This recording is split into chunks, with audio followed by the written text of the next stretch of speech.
Hey folks, welcome back. Something a little different here, at least for me. I actually did 2 DCC conversions. Yeah, my first 2. Look at me. Woohoo! Alright, and they weren't that hard. They were kind of simple ones. But of course, like anything else, when you get into it and do it, there's always things that pop up that's like, wait a minute, that's not the way the instructions say. Anyway, so the first one is an Atlas Gold Trainmaster, which I really like. And again, because of my dad being a huge Reading fan, and the memory of him, I wanted to get this one running. It came with, it was a gold, so it came with the sound. And it already has the speakers in it and everything, so, but I literally had it over on the layout. I don't know what I did. Somehow I fried the decoder. It literally was going down the middle of Eugene Yard. If you guys remember the movie, what was it? With Tom Cruise, War of the Worlds. There's at that one point where he's at that, I think at the ferry. They're trying to get on the ferry, and a passenger train comes by. It's on fire. I was like, whoa! That was me on the layout. It's going down the track, freaking on fire.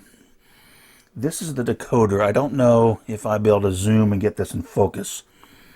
I'll try my darndest here with my technological clue. Okay, so it's right. It's this right here on this chip is where it's burned, and it wasn't really on fire, but it was smoking. I mean, it actually was smoking. So this is the old QSI decoder. I said, all right, well, I guess that's got to come out. And I like the at least the initial impression of the TCS WOW sound. Okay, sounds pretty. I like the way these sound. I mean, they seem to be nice decoders. I have a friend of mine who's down in the Allentown area, likes them, uses them a lot, and he's really good at doing installations. So I figured if I ever need any help, I can get a hold of him. So I figured I would try it. All right, so for this first one, what I used was the, I don't know if I can change it. It's a WDK Atlas 4. Okay, it comes with the WOW 121, an AS MB2 motherboard, and a Keep Alive, which I used.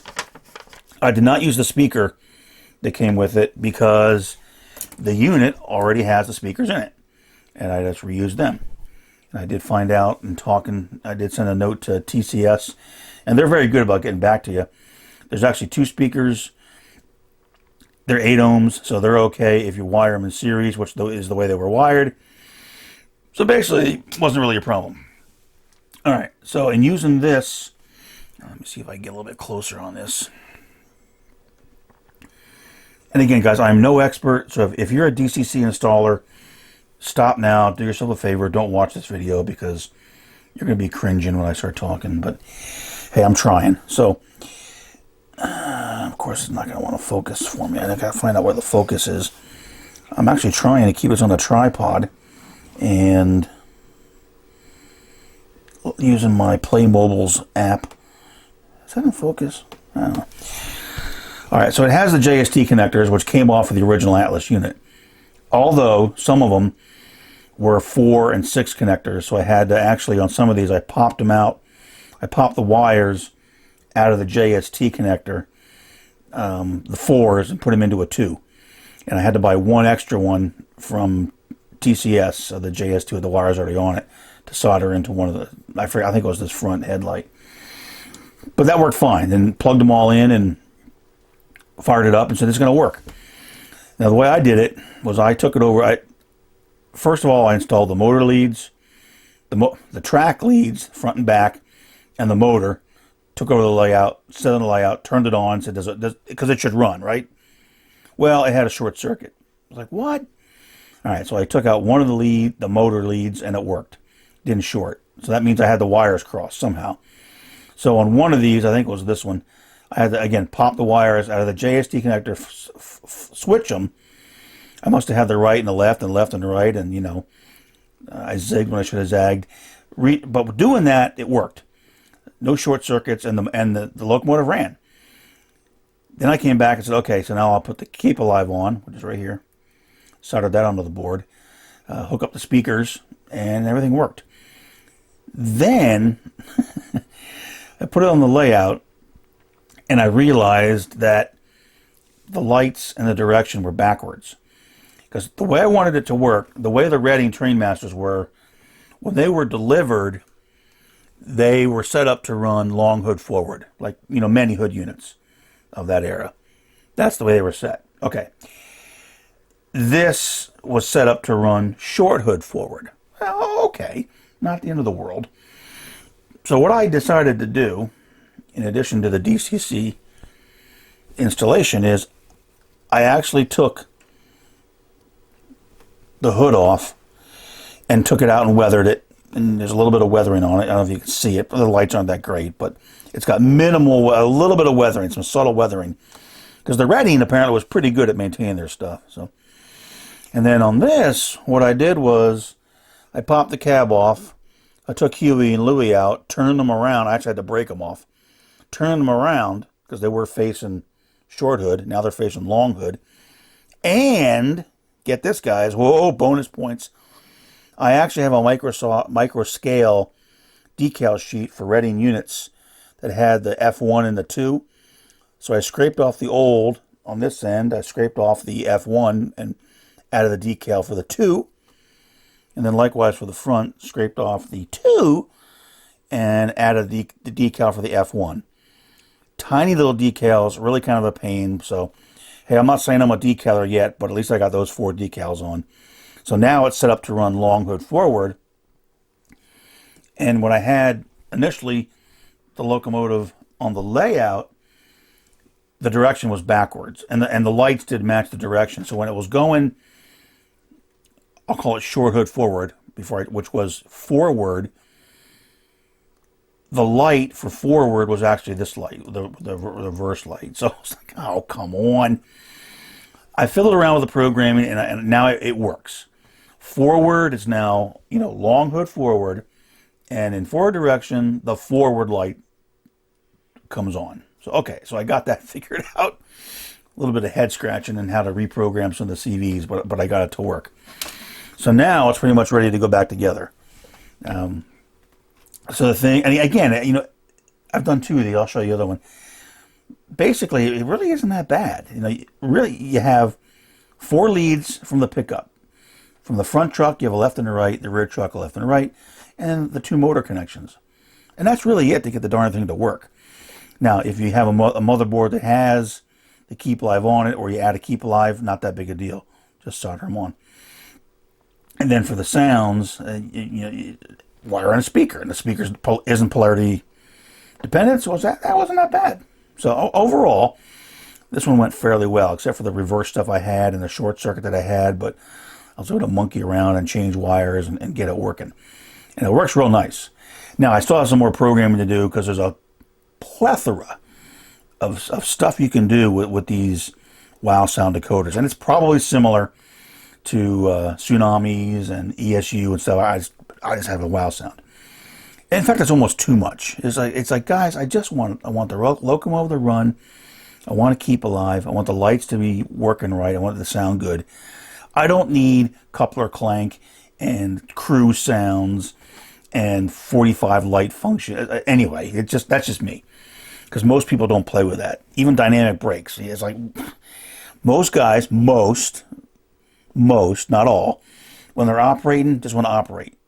They actually don't even like a lot of the momentum. They want to turn the throttle down and the locomotive stops, especially when they're doing switching. Anyway, so simple to me is the name of the game. So now I got to put this bad boy back together. You can see I got the hood apart, but I just added the end rails, did a little bit of weathering. I did have the glass out of the cab, so I could weather that. I actually weathered it with spray paint, believe it or not. I took it out of the garage to my high-tech top of my recycle bin spray booth. Used the Vallejo, a real light coat of German field gray, and then a little dusting, more so on the frame. On top of that, a little bit of the US khaki, kind of a dusty type look. Just came in, did a little bit of rust here and there, but again, the Reading took relatively good care of these, so I didn't want to over weather it. It's in pretty decent shape. Now it's a matter of putting it all back together. I gotta find the darn couplers. I don't know where I put them. I gotta get better. I take these apart.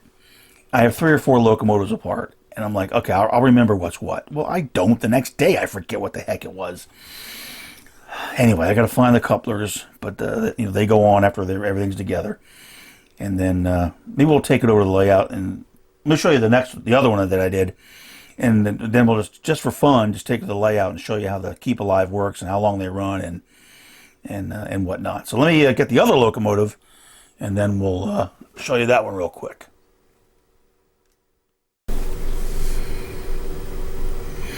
Okay, unit number 2 on my initial adventure here in conversions is a Walthers Proto 2000 E8, the Pensy version. Nice locomotive.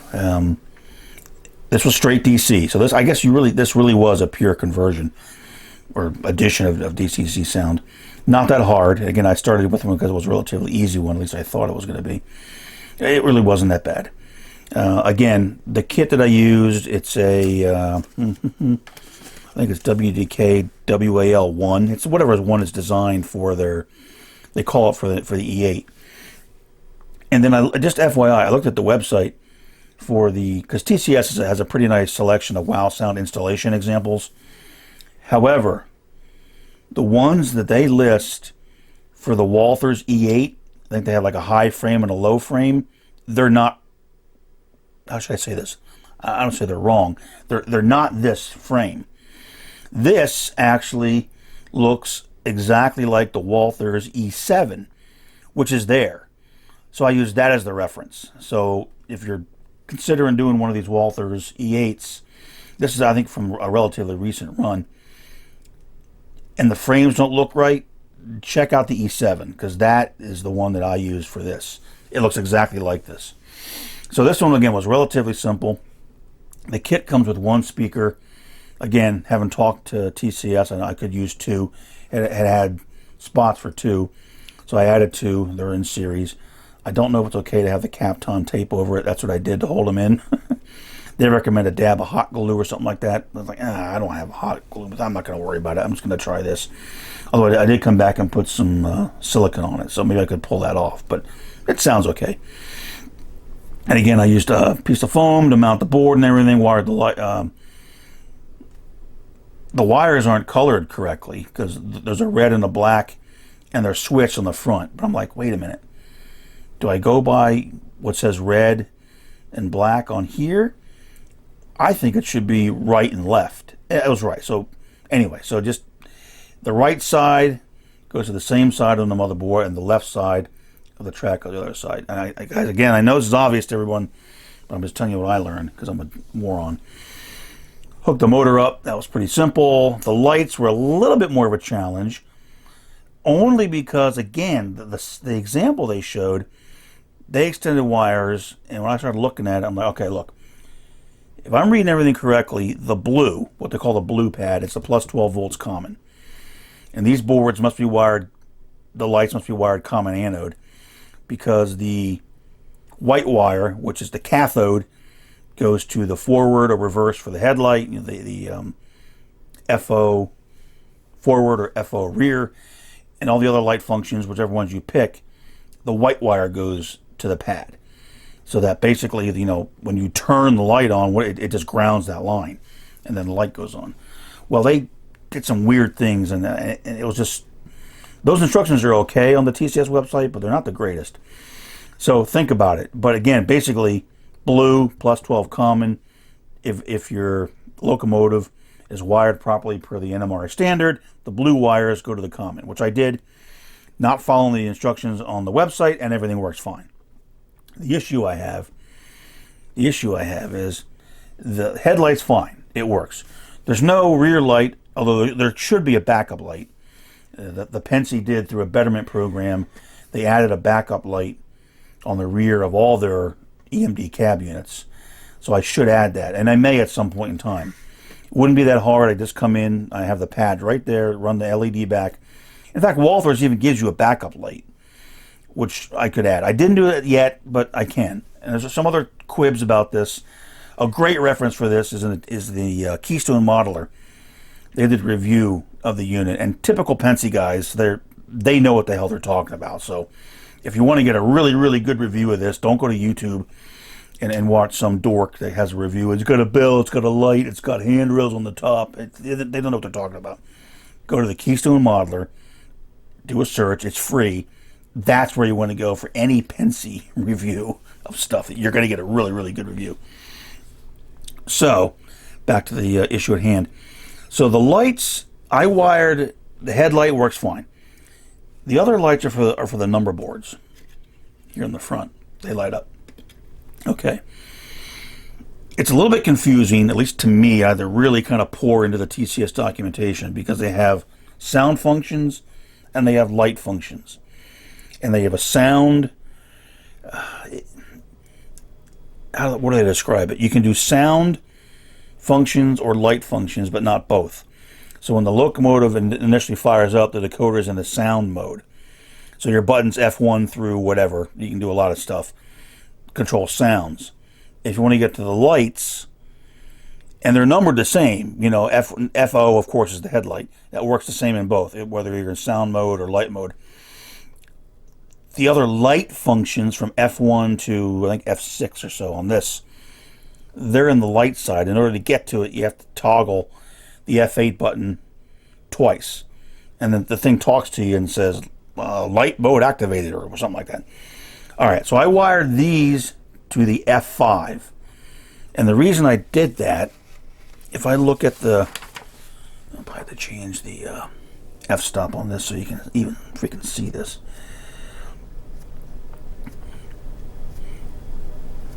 Just bear with me here. Again, I don't have the greatest studio. All right, so this is the buttons that normally come with it. Sound, these are the sounds. And, you know, FO is the headlights. F1 bell, yep, I want to keep that. 2 and 3, long and short tooth, I'm okay with that. Keep 5, which is a quill, that's kind of cool. Dynamic brakes, well, they did not have dynamic brakes on this. So I said, okay, what I'm going to do is I'm going to solder my light to 5. Not knowing that really doesn't matter, but anyway. And then I figured, okay, if I press F5, that'll turn the number boards on and off. Well, no, it won't. Well, it will, but it still does the dynamic brakes, which I don't want. So I've tried a couple different things. What I want to do is change button 5 to only activate the number boards, the light function. I don't think you can do that. You can remap all you want inside the sound and light side, but I don't think you can do it. Basically, I don't think I can take a light function, program it to be default button 5. At least I haven't figured it out. If anyone out there is smarter on TCS, you can let me know. What I just tried and didn't quite work, I said, okay, you can do some dual mode stuff. And you can see my scribblings here. So what I said was, all right, so for button 5, I'm going to dual mode it. I'll leave the sound feature, or the sound function, to be dynamic brakes, and lower the volume to 0. And then I'll have the number boards, F5, you know, I'll assign that. And I'll have so F5 will operate both. Okay, if I operate it and both go, but the dynamic brakes, the volume is at 0, it'll just turn the lights on. Well, it does, but for some reason the dynamic brakes still come on, and I don't like that because it doesn't have dynamic brakes and it's annoying. Anyway, I got to fiddle with that. I don't know exactly how to fix that. So other things that everything else works fine. It's a really nice running thing. The motor on this thing's loud for some reason. I don't know. Again, I haven't run it until I did this conversion, so I noticed it. It's a loud motor. Anyway, it is what it is. I'm just proud I got the damn thing working. So that's okay. I got that working. I don't know how to fix the F5 issue here with the lights, but it runs nice. It's got some wicked momentum on it initially, which I pretty much got fixed by just taking it all down. Again, there are so many things you can do. I did fire it up in JMRI, which I do have for this. Even there, and it's like, oh my gosh, there's so much stuff here. I just want a simple thing. can run the unit and do what I want to do. So this one's pretty much ready to go. Again, at some point in time, I may add the backup light. Not a big deal, because mostly no one's really going to probably notice that kind of thing. But again, read that TKM review. It's got a couple other things you could do. I mean, like, for example, apparently the train phone supports aren't right. So a true Pensy guy is going to go in there and rip that all off and put the proper supports on. I'm like, yeah, no, I'm not doing that. I'm not worried about it. But overall, it's a pretty good model. Oh, the horn is incorrect. The horn for this number, for 5713, on this delivery from EMD, I think this is a Nathan M3, did not have that. It had a Leslie L3J or something like that. So, of course, now a Pensy guy is going to freak and not have the wrong horn on the actual look. I was like, I don't care. I found a Leslie sound, a Leslie 3-chime sound is available, and I did it. So if someone comes over, and some Pensy guy would know that. 5713, huh? Yeah. Look at that. You got the wrong horn on that unit. I'm out of here. And I'd be like, don't let the door hit you in the rear end, buddy. All right, so anyway. But in all seriousness, really good reviews on the TKM for Pensy stuff. So this works fine. I got to figure out a little bit with the lights to make it do exactly what I want to do with it. But I got it done. And I think it's okay to have the Kapton tape on here to hold things down. I didn't use the board that comes with it. I just used a nice big piece of double-sided foam. Everything's pretty nice and secure. I added the cab, the crew there in the cab. And that's a little bit bright, but... So you got Cletus and Bubba there in the cab just to add some fixtures. I could have added, and you could easily add a cab light as well. Just bring another function and another LED in here. But I'm like, again, most guys, my experience, when they're operating, they aren't fiddling around. Some don't even like the sounds even on. So, okay, they might just mute it and run. Very, very few guys are even using the horn and the bell like you should, prototypically, and even less are even worried about turning the cab light on or even turning the number board. Anyway, just my experience. And as model railroaders, we tend to want everything, but in real life, it's like, okay, kind of like features on your car or TV. I got so many features on my car I never even use. Why'd I pay for that? But anyway. All right, so just for a little bit of fun, and this has turned into another babble-fest. Again, not meant to be a decoder installation how-to. Just kind of what I fumbled through. We'll go to the layout just for a little bit of fun and run these, and we'll see how the keep alives actually work, because that's kind of cool. So let me go over there and we'll have a little bit of fun on the layout. All right, so here we are on the layout, and I have the E8 on the layout fired up. I did turn the volume down because it was way too loud. It's again, most guys don't like it really, really loud. You want to be able to hear it, but not across the room. Yeah. All right, so the headlight works fine. I hit the direction and it goes off. Hopefully it shows up on the video. Now here's what I mean by the light and the sound function. To get the number board LEDs to come on, what I can do, and again, this is going to be hard for a person to remember. They're not going to know how to do it, but you hit F8 twice. Night mode active. Ooh, thank you, sweetheart. Now if I hit F5, okay, they come on, and they're freaking bright. So hopefully I can dim them anyway. So I can do that, toggle them on and off. Now you hit F5 or F8 twice again. Sound mode active. Okay. So when I try to do that smart little double remapping type deal, if I hit F5 now in sound mode, okay, they go on, but you hear the dynamic brakes start going on? You see, I don't want that. I don't want the dynamic brakes to go on. Alright. Anyway, I'm not sure how to fix that. You can always go hit F8 twice, go into light mode, turn the number boards on. Anyway. Alright. So it does, like I said, let me see if hopefully you can hear if I shut the hell up. Maybe you can hear how loud this thing is, the motor is.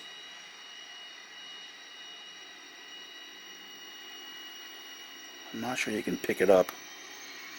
Of course, I have to zoom out a little bit.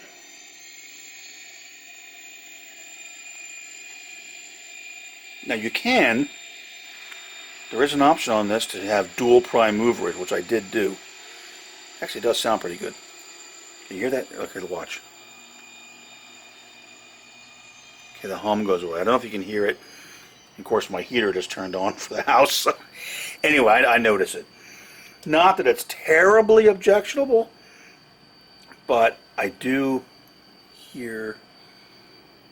Yeah, you probably can't. I don't know how well the.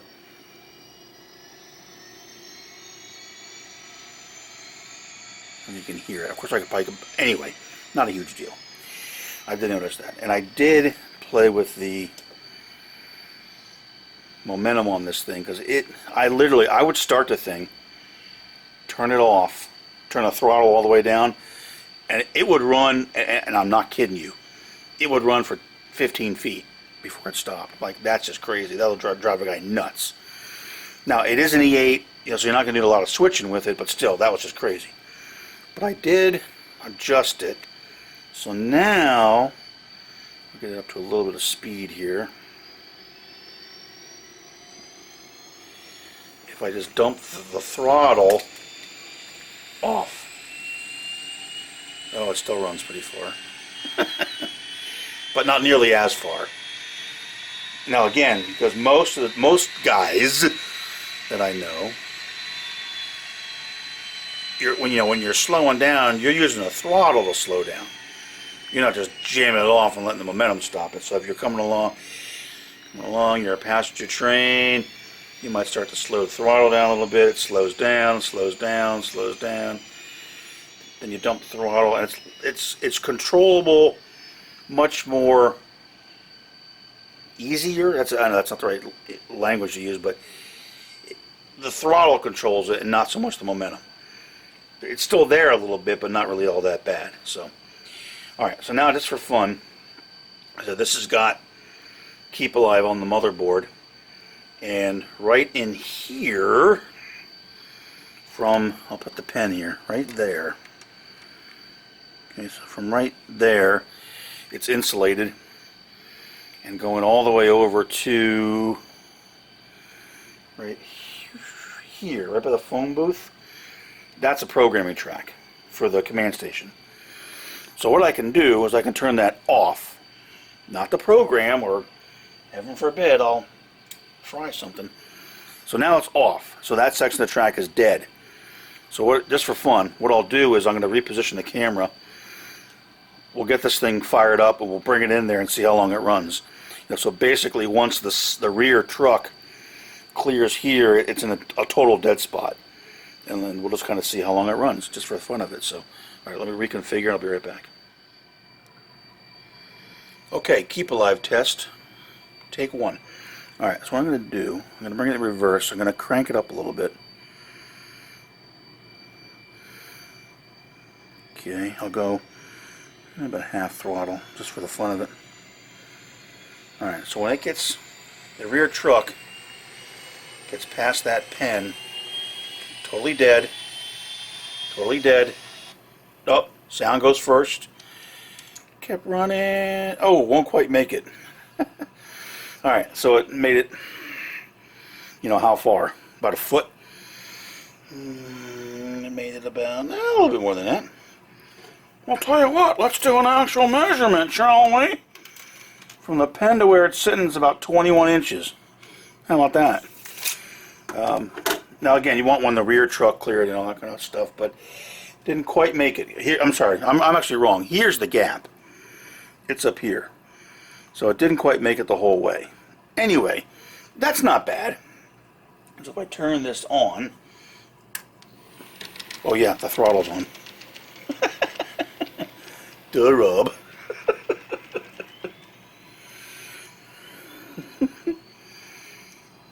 Alright, we're good. And then bring him back. I'll show you another fun thing. Where is he? Oh, there he is. Alright, so he's coming back. So I'll bring him into here, and then what's... this is interesting. Think about this. Let me show you this. Alright, so he's going to come sneaking into here. Come on, these people are getting bored.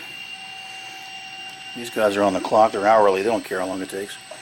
Alright, so I slow this down.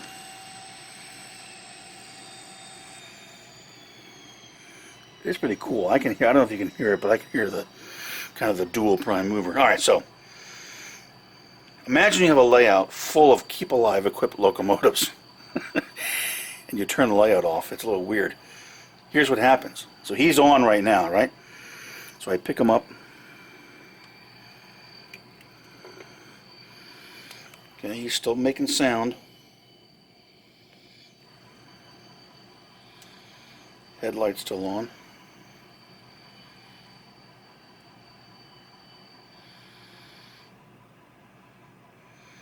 Okay, the sound goes off, but the headlight's still on. That's going to last a little bit longer. So until it totally dies, not running, just pulled off the layout, well, I don't know, maybe 20 seconds. So that's kind of interesting. So when I first did it, it kind of freaked me out because I turned the layout off. I'm like, oh yeah, it's got to keep alive in it. All right, let's try the other locomotive just for fun, see how that works. Okay, so here's the FM Trainmaster, and you can see here's the cab. So forward is that way. I have them set forward, and those lights are on. If I go reverse, okay, so that works. Now I hope if I crack the throttle, it actually goes the forward that I want it to go.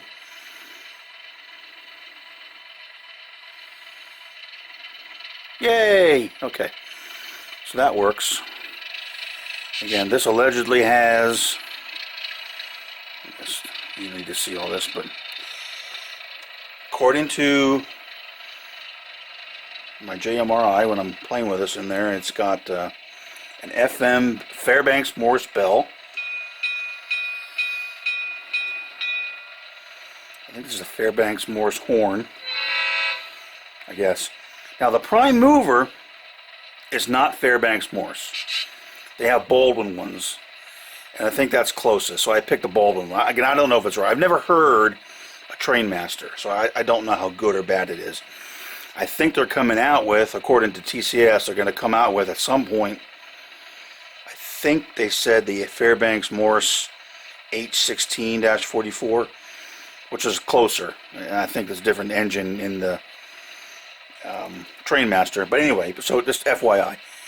So that works, and really that's the only lights I have, is just nothing else fancy, just forward reverse. No cab lights or anything groovy like that. So now this has got a different, this has got the KA4. So again, just for fun. And I don't think I play with the momentum on this one either. Let me just see if this thing coasts for 18 miles like the other one did. Bring it out of here. I don't want to hit those cars over there. So I just dump the throttle.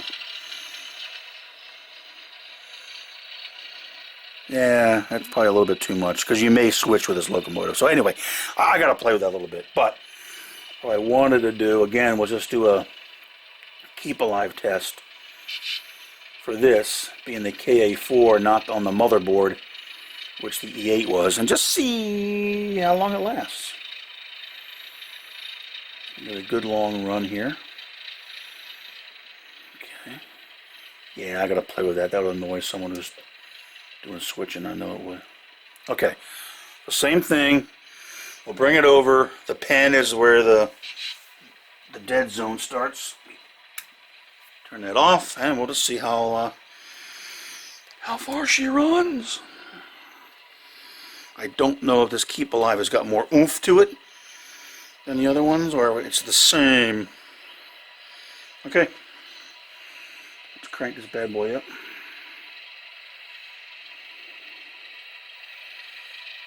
Still about a little bit. That's pretty fast. Oh boy. Dead. Did slow down a little bit. Oh, sound. Almost the same spot. Okay, let's see. What's our official measurement here? Yeah, almost exactly the same. So maybe their little KA4 is similar in capacitance to what's on that motherboard. I don't know. So there you go. Okay, so it stopped again. The gap is right here. Didn't quite make it across, but I think, with that much room you're going to clear a dead frog, or maybe a spot that's got a little dirty track. And again, for a diesel, it really isn't that bad. You got 6 axles and hopefully good pickup on one of the trucks at least. If you're on a dirty set of tracks, so that should be good. So we'll turn it back on. And I did it again.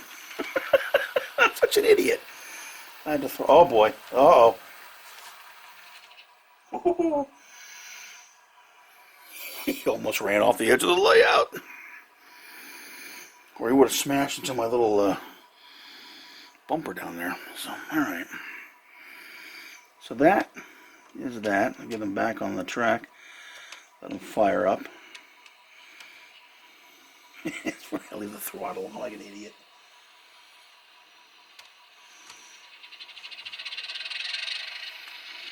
I like it. And again, I don't know how much of an improvement the decoders are in terms of the operation of the locomotive, but these both operate really nice. Now, it's kind of got me in the mood to do some more. So maybe I'll tackle a little bit harder one. Again, I know this wasn't hard. It was just kind of me babbling, just 'cause it's something that I did, and I'll throw the video up and people can look at it or not look at it. Again, it's not meant to be I'm not a DCC installation expert by any stretch of my imagination. But hey, I got 2 of them done. Do I need to do things a little bit neater, work on my technique for soldering? Yeah, but I'll get there. But I got them done, so now I know what to do, and it isn't as intimidating as it was before. Now I can get in there and try some ones where maybe you got to do a little bit more thinking. The mounting isn't quite as easy. Anyway, again, it's really not that hard. It's 4 track leads off the trucks. The 2 motor leads, speaker leads, 2 of them. Polarity doesn't matter for the speakers, and whatever lights you have. So not that bad. Finding a room inside the the unit with the shells and blah blah blah. Yeah, okay. But overall, it really isn't as hard as I thought it was. So hey, if you're out there wanting to do it, try it, man. Just hey, the worst you do is just buy another decoder. Or, what I mean? It's not the end of the world. But if you're too afraid to try it, like I was for the longest time, you'll never get it done. But not that bad. I'm glad I did it. So, and I'm really glad I got this locomotive running, because this one's from my dad. So, all right. So again, just to wrap it up, let's take him off. It's so cool. It just keeps running. See how long it goes. Tick, tick, tick, tick, tick, tick, tick, tick, tick, tick, tick. About 10 seconds. Sound stops. Lights are flickering, flickering. Oh. Hang in there, boys. Hang in there. Oh, they're lasting longer. Boom. All right. Again, roughly 20 seconds or so. So, again, it would be cool. You got the whole layout, you got all these locomotives, and eventually you get them all set up with keep alives. You turn the layout off and nothing turns off for a while. Anyway, all right. One more look at the bench and then we'll wrap this up. Okay, I hate to admit this, but I'm a total monster. So when I went to put the shell back on, because I turn these guys around and the way the plastic's set up, I'm sorry, this is just cracking me up. I had to cut their legs off. I mean, I really had to. I'm sorry, guys. I really had to. Both of them, I cut their legs off, freaking above the knee. In fact, here's the here are the horrific remains of the event to get these poor guys in the cab. So so they're not walking home. They're gonna have to stay in the cab. Oh, I'm sorry. All right, let me get this back together.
Alright, so there we go. I got them running a little bit, so now it's time to release them back into the wild and get them to work. So that's the TCS WOW Sound conversions of a Walthers Proto E8 and an Atlas Gold, previously QSI till I fried it, Reading Trainmaster. Alright, and they're both weathered up. Again, the Reading unit, not all that much, well, a little bit, but I don't think I have enough good light to really show it. On the Walthers unit, I did weather it up as well, especially on the roof. I used a prototype photo of E8, roughly 1959-ish. It was a nice overhead view, I think taken out in Chicago. Interesting. The Walthers model is all Tuscan, even on the roof, but it didn't look like that to me, so I kind of weathered it up a little bit. And again, I don't think I have the appropriate light or photography skills to really showcase it, but it is weathered up a little bit. Maybe a little too much, but it is what it is. And again, I'm not a real high-tech weatherer or painter yet. Even for the E8, I took it out in the garage and I took it to my, like I said, the high-tech recycle can spray booth. Gave it a shot from down below with the shell off with the Vallejo Hobby Spray German Field Gray, and then some khaki gray along the bottom, and then from the top down only, trying to minimize overspray, I sprayed the Field Gray and then came back in and weathered the top with Vallejo washes, the dark gray, blue gray, and some desert dust, just to make it look subtle and nicely weathered. So anyway, okay. Alright, so that's those two. A little diversion from the normal layout work, but I wanted to get these done. And now, like I said, I feel a lot more confident going ahead and trying some more of them. So, alright, more to come as we forge ahead here. And I really do need to get that Transformer factory started. I keep saying that, but I haven't done it yet. Alright, folks, thanks for watching.